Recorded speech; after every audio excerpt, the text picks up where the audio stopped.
नमस्कार, मैं हूं प्रभु चावला और सच्ची बात में आज बारी है मध्य प्रदेश के मुख्यमंत्री शिवराज चौहान की। आपका स्टूडियो में बहुत बहुत धन्यवाद आपको। आजकल आप बहुत लोगों को निमंत्रित दे रहे हैं कि आइए इन्वेस्ट करिए।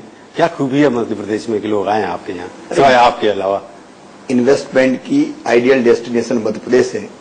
मध्य प्रदेश में जमीन उपलब्ध है, मध्य प्रदेश में 24/7 पावर है, मध्य प्रदेश में पानी की व्यवस्था है। मध्य प्रदेश ऐसा प्रदेश है जहां ना कोई पूरब का है, ना कोई पश्चिम का है, ना कोई उत्तर का है, ना दक्षिण का है। मध्य प्रदेश में जो आता है वो जैसे दूध में शक्कर मिलके एक हो जाती है, वो मध्य प्रदेश का ही हो जाता है। ये बातें जो आप कह रहे हैं तो पुरानी है ना, जमीन वहां थी, पानी भी था, बाढ़ भी ज्यादा आती थी, तो पहले भी कभी नहीं आए। 10 साल से आप मुख्यमंत्री हैं तब भी लोग नहीं आते। पहले तो साख कम है किसी प्रदेश की। पहले पावर नहीं था 24/7, इंडस्ट्रियल पॉलिसी ऐसी नहीं थी जो इन्वेस्टर को आकर्षित कर सके। तो आपने कुछ दिन पहले 2-3 साल पहले इंडस्ट्रियल पॉलिसी अनाउंस की। तो तभी से लोग आना शुरू हुए। 1,15,000 करोड़ का निवेश तो 2 साल के अंदर ही आया। सबसे बड़ी बात यह कि मध्य प्रदेश में मैं भी हूँ। नहीं, उसी मैंने पहले कहा ना, आपके अलावा खूबी क्या है? यही तो मैंने आपसे कि आप तो है, ठीक है, लोग कहते हैं कि आप काम करते हैं, ईमानदार आदमी है, मेहनत करते हैं, पर सवाल है कि वहां का एटमॉस्फेयर इतना खराब बना हुआ है कि कनेक्टिविटी नहीं है, ना एयर कनेक्टिविटी है, ना रोड कनेक्टिविटी है, ना रेल कनेक्टिविटी है। मैं आपको ये कहता हूँ, रेल कनेक्टिविटी से आप शुरू करें तो इंदौर हो, भोपाल हो, ग्वालियर हो, जबलपुर हो, सारे हमारे शहर वेल कनेक्टेड है। एयर कनेक्टिविटी का जहां तक सवाल है, इंदौर हिंदुस्तान के हर प्रमुख शहर से जुड़ा और इंटरनेशनल फ्लाइट शुरू होने वाली है। भोपाल में भी फ्लाइट्स हैं, संख्या थोड़ी कम है, उसको भी हम बढ़ाने का काम कर रहे हैं।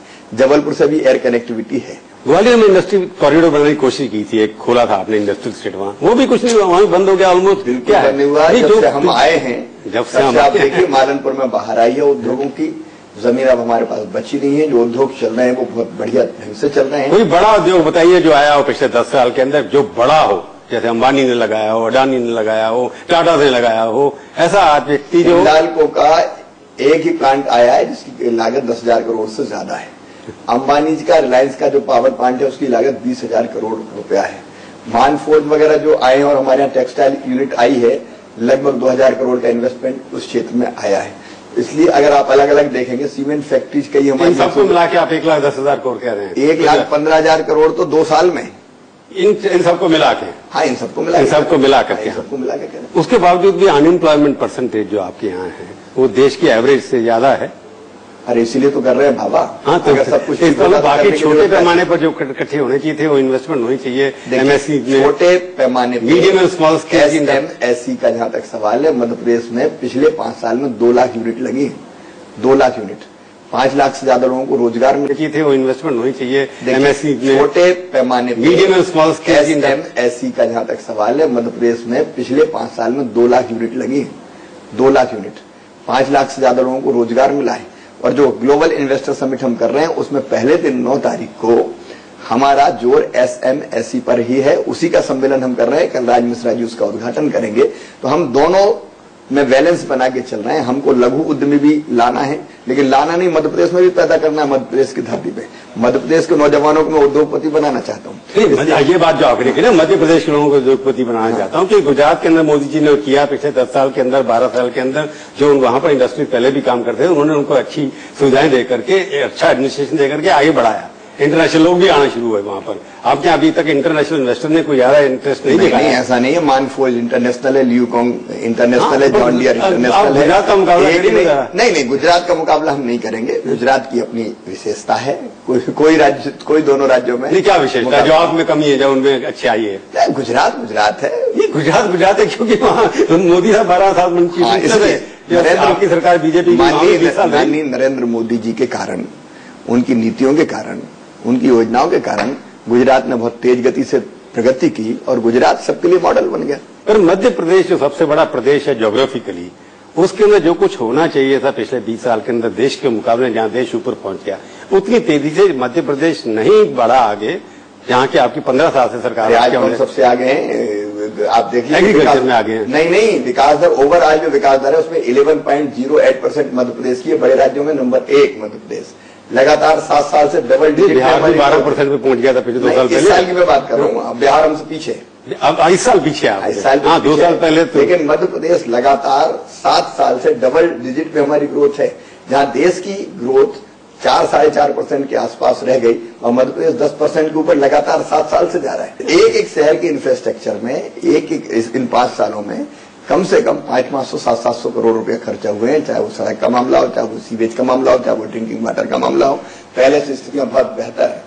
मैं नहीं कहता कि पूरी तरह से ठीक हो गई। तो देश की स्थिति बेहतर है तो आपकी स्थिति बेहतर होगी और देश ये तो आपकी दोहरी बात होगी कि आप कैसे करें तो बेहतर है। देश की स्थिति पुरुष के सबसे बड़ा चैलेंज हिंदुस्तान के अंदर है ब्यूरोक्रेसी कि ब्यूरोक्रेसी जो है इस देश के अंदर, लोगों का कहना है, आपने भी अनुभव किया होगा 10 साल के अंदर, कि ब्यूरोक्रेसी जब तक हिलेगी नहीं, काम नहीं करेगी तब तक। अगर हमारे यहाँ ब्यूरोक्रेसी काम नहीं करती तो ऐसा प्रदेश जो पिछड़ा और बीमारू था, जिसके बारे में कोई बात ही नहीं करता था, वो प्रदेश इतने आगे कैसे आता है? जहाँ चाह होती है वहां राह को निकलना पड़ता है। आप खुद कितना काम करना चाहते हैं और कैसा काम करते हैं, इस पर डिपेंड करता है कि आपके सहयोगी कैसा काम करते हैं। जैसे व्यापम स्कैम आ गया, उसके बारे में आपने क्या किया, सब अखबारों में छपा, पर वो आपको लगता है कोई योजनाबद्ध था या अपने आप? योजना का कोई सवाल ही नहीं था। हमने सारी परीक्षाओं को ट्रांसपेरेंट बनाया था। कांग्रेस के जमाने में कोई व्यवस्था ही नहीं थी। जनपद पंचायत और जिला पंचायत के अध्यक्ष वहां शिक्षक तय कर देते थे, चुन देते थे। एसपी वहां कांस्टेबल का सिलेक्शन कर देता था। हमने सारी भर्तियों के लिए एक ट्रांसपेरेंट प्रक्रिया बनाई, उसके लिए एक संस्था बनाई, अलग अलग तरीके से। कोर्ट में चल रहा है ना? लेकिन वो कोर्ट में केस चल रहा है। अब उसमें कहीं कोई गड़बड़ की मुझे शिकायत मिली तो मैंने एसटीएफ को जांच दी। एसटीएफ जांच कर रही, कानून अपना काम कर रहा है। जिनने गड़बड़ की उनके खिलाफ कार्रवाई हो रही है। वो तो पॉलिटिकल, आपको लगता है पॉलिटिकल इशू था? कोई इशू कोई था ही नहीं। अगर कोई गड़बड़ थी तो पकड़ने वाला मैं था। एक और जो बात कार्रवाई मैंने की। जो कांग्रेस वाले आपके खिलाफ कई बार प्रचार कर देते, जहां भी झगड़ा है, कि हिंदुत्व एजेंडा जो बात हो रहा है कि भारतीय जनता पार्टी हिंदुत्व के एजेंडे के ऊपर चलती है और मध्य प्रदेश उससे आगे, सबसे आगे है उसके अंदर। देखिए, भारत की माटी में है, भारत की जड़ों में है सर्वधर्म संभाव। ये हिंदुत्व है जो हमको सिखाता है एकम सद विप्रा बहुधा वदंती। ये हिंदुत्व है जो हमको सिखाता है एम निजम परावेत्ति गणनालम चेतसाम उदार चरिता नाम तु वसुदैव कुटुंबकम। ये हिंदुत्व है जो हमें सिखाता है सर्वे भवन्तु सुखिनः सर्वे सन्तु निरामया सर्वे भद्राणि पश्यन्तु मां कश्चित् दुःख भाग भवेत्। ये हिंदुत्व है जो कहता है धर्म की जय हो, अधर्म का नाश हो, प्राणियों में सद्भावना हो और विश्व का कल्याण हो। नहीं, कांग्रेस वाले हर बात को इसलिए इसी चीज से हमने सीखा है सर्वधर्म संभाव। इसलिए मध्य प्रदेश की जो सरकार चल रही है, भारतीय जनता पार्टी की जो सोच है, वो जो एकात्म मानववादी सोच, उसके हिसाब से हम चल रहे हैं। सबको साथ में लेकर सब सुखी हो। अभी कंट्रोवर्सी मैंने अखबार में देखी, जैसे क्रिश्चियन की प्रॉपर्टी की मैनेजमेंट के ऊपर कोई बोर्ड बनना चाहिए, जैसे वक्फ बोर्ड है, उसके ऊपर एक इशू बनाई। वो भी क्या हिंदू एजेंडा का एक था कि सब धर्मों को बराबर लेकर। कोई ऐसा एजेंडा नहीं है। सबके साथ समान आदर, समान व्यवहार, सबको साथ आगे बढ़ाने की कोशिश। हाँ, मैं ये कहूंगा कि ये विचार भी हिंदुत्व से अनुप्राणित है। कौन सा वाला विचार? सबको साथ लेके चलो। जो बोर्ड बनाने की बात, क्योंकि आप 10 साल से बोर्ड बनाने की कोई बात नहीं है। अभी नहीं है ना कोई, अखबारों में छपा नहीं? हमारे पास कोई बात नहीं है, क्योंकि पर एक बात बताइए शिवराज जी, जितने पैरामीटर्स हैं, आरबीआई के ले लीजिए, आप स्टेट गवर्नमेंट एसओएस ले लीजिए, सब ले लीजिए, हर पैरामीटर जैसे आप कहना है कि आप आगे बढ़े हुए हैं, तो मध्य प्रदेश राष्ट्रीय स्तर पर इस बात की चर्चा क्यों नहीं करा पाया कि हम आगे बढ़ रहे हैं? उसमें कमी किसकी है? नहीं, हम लोग कह रहे हैं कमी अगर है कोई तो हमारी है, क्योंकि हम काम करते रहते हैं। लेकिन हो सकता है जितना प्रोजेक्शन होना चाहिए था नहीं हुआ हो। लेकिन मैं ये कहता हूं कि सॉलिड अगर कोई काम का प्रचार प्रसार होता है तो ठोस जमीन पे जो काम होता है उसका होता है, और धीरे धीरे वो छुपता नहीं, उसकी चर्चा होने लगती। मैं मानता हूं कि आज मध्य प्रदेश की चर्चा अगर होती है तो इस रूप में तो होती है कि नहीं, मध्य प्रदेश अब अच्छा कर रहा है। नहीं, वो तो होता है, पर जिस तरह पैरामीटर काफी स्टेट से आपके अच्छे हैं, तो लगता है कि आपकी वही जो शुरू का क्वेश्चन था कि साख की बात जो होती है कि आप शिवराज चौहान अपनी मार्केटिंग करने में उतने सक्सेसफुल नहीं हो जितने बाकी हो गए आपके नेता। नहीं, हमारे नेता का सवाल नहीं है। मैं आप लोग नेता, एक नेता की बात नहीं कर रहा। हम लोग काम कर रहे हैं और काम करते करते जितना काम कर रहे हैं उतना प्रचार हो जाता है। एक्स्ट्रा ऑर्डिनरी हो रहा है कि नहीं हो रहा उसके बारे में हमने ज्यादा नहीं सोचा। लेकिन वास्तव में जो हम कर रहे हैं और जो करते हैं वो तो जनता के सामने धीरे धीरे जाता ही है। स्टेट की जनता तो जानती ही नहीं, तो हम इतनी बार चुनाव को तीसरी बार नहीं, वो तो कांग्रेस खत्म कर दिया आपने। हम पर मेजोरिटी से हमको चुनाव क्यों जिताती? तो कांग्रेस प्रदेश की जनता ये जानती है कि प्रदेश में कितना काम हो रहा है, इसलिए लोग हमारे साथ खड़े हुए हैं। तो आपका मार्केटिंग फेलियर नहीं है शिवराज चौहान का? नहीं, फेलुअर है कि पास है ये मैं नहीं जानता, लेकिन इतना जरूर लगता है कि जो अच्छा काम कर रहे हैं उसका और प्रचार होना चाहिए। लेकिन केवल प्रचार पर आधारित सब चीजें रहे उसकी भी जरूरत नहीं है। इसलिए जो अच्छी चीजें हैं धीरे धीरे बाहर जा रही हैं। पर लोगों का कहना, जो आपके मित्र हैं, जो आपके चाहने वाले हैं, वो जो कहते हैं शिवराज चौहान अच्छे कार्यकर्ता हैं, अच्छे वक्ता हैं, परंतु अच्छे मार्केटिंग वाले मेरे लिए पर्याप्त है कि अच्छा कार्यकर्ता है। अगर ये चीज है तो ये जिंदगी की सबसे बड़ी पूंजी है कि आप अच्छा काम करते चलो, मार्केटिंग तो होती रहेगी उसके साथ साथ। तो मतलब आपको आगे बढ़ना है अगर राजनीति में, केंद्र में आने की कोई इच्छा है? हम लोग ये सोचते नहीं कि कौन कहाँ बढ़ना है। हम लोग तो जो काम पार्टी देती है उसको करते रहते हैं, और इसलिए ये हमारा विषय है ही नहीं कि किसको बढ़ना है किसको घटना है। ये तो पार्टी का काम है कि किसको कहाँ रख के काम करवाना है। तो शिवराज चौहान मोदी मॉडल के पूरे फॉलो कर, मोदी जी हमारे नेता है। और नेताजी तो अब बन गए ना, पहले तो मोदी मॉडल एक साल में बने नेता। मोदी जी आज हमारे नहीं, देश के और दुनिया के हैं। वो तो जीत के आए तो मानना ही पड़ेगा, सच्चाई है वो तो। नहीं सच्चाई, पर उनका मॉडल तो प्रधानमंत्री पहले से चल रहा था ना, वो प्रेरणा देता है। उनका मॉडल हमको प्रेरणा देता है, क्योंकि उसके बाद आप तो बाद में बने मुख्यमंत्री, वो पहले बने 3 साल पहले आपसे, तो यही फर्क है उसके अंदर। बाकी मॉडल तो आपका वही चल रहा है जो उन्होंने चलाया था। नहीं ठीक है, उस मॉडल को फॉलो करने में गर्व है। तो उसका कारण है कि आपको पार्लियामेंट्री बोर्ड में लिए गया। इसका जवाब मैं लूंगा एक ब्रेक के बाद। हमारे गाइड भी है, हमारे फिलासफर भी है। पर आपके तो वर्किंग कमेटी कार्यकारिणी की मीटिंग हुई, उसमें अडवाणी की फोटो ही नहीं दी, अटल जी की फोटो ही नहीं थी, अखबार में देखा मैंने। तो अब पता नहीं कौन से अखबार में देखा है। लगी हुई थी जब आप कार्यकारिणी की मीटिंग हुई। कौन सी कार्यकारिणी की? जो अभी जो आपके मध्य प्रदेश में नए अध्यक्ष बने तो उसमें जो पीछे लगे होते हैं। देखिए हर मीटिंग में जो फोटो रहती है, कोई सब नहीं लगती, लेकिन आप नीचे अगर देखेंगे तो फोटो लगी थी। नहीं, जो पीछे लगता है जैसे जो। अब ये मैं बहस का विषय नहीं है, देखो प्रभु जी, कि कौन सी फोटो लगी कौन सी फोटो नहीं लगी। तो जो कह रहा हूँ कि आप जो एम्फेसिस जो है वो लोगों के विकास जो है। नहीं, आप चूंकि मीडिया के पर्सन हैं तो कोई ना कोई कमी ढूंढेंगे। आप कमी नहीं ढूंढ रहा इसमें, मैं जनरेशन चेंज की बात कर रहा हूँ। अटल जी और अडवाणी जी हमारे लिए भगवान जैसे हैं। मैं जनरेशन चेंज की बात कर रहा हूँ, कमी नहीं ढूंढ रहा कोई भी। नहीं, कई बार स्वाभाविक होता है ये, लेकिन वो हमारे मार्गदर्शक हैं, वो हमारे फिलासफर हैं, उनसे हम गाइडेंस प्राप्त करते हैं। उन्होंने पार्टी खड़ी की। आखिरी सवाल मैं पूछूंगा आपसे, आप गुस्सा मत करना उसके ऊपर। पहले तो कह रहा हूँ कि मध्य प्रदेश ने इतनी तरक्की की, आपके नेतृत्व में तरक्की की। जब मध्य प्रदेश के एमपी आपने 27 जितवाए ना, शायद 29 में से 2 पता नहीं किस तरह से जीत गए, आपके अंदर की अंडरस्टैंडिंग कुछ रही होगी, दूसरी बात है।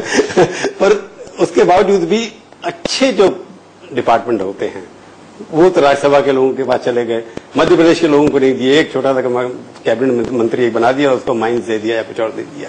आपको लगता नहीं कि मध्य प्रदेश जब एक इतना बड़ा काम कर रहा है तो वहां के एमपी। एक बात मैं ये कहूँ कि हम सब भारत दूसरे कैबिनेट हम सब भारत माँ के लाल, भेदभाव का कहाँ सवाल।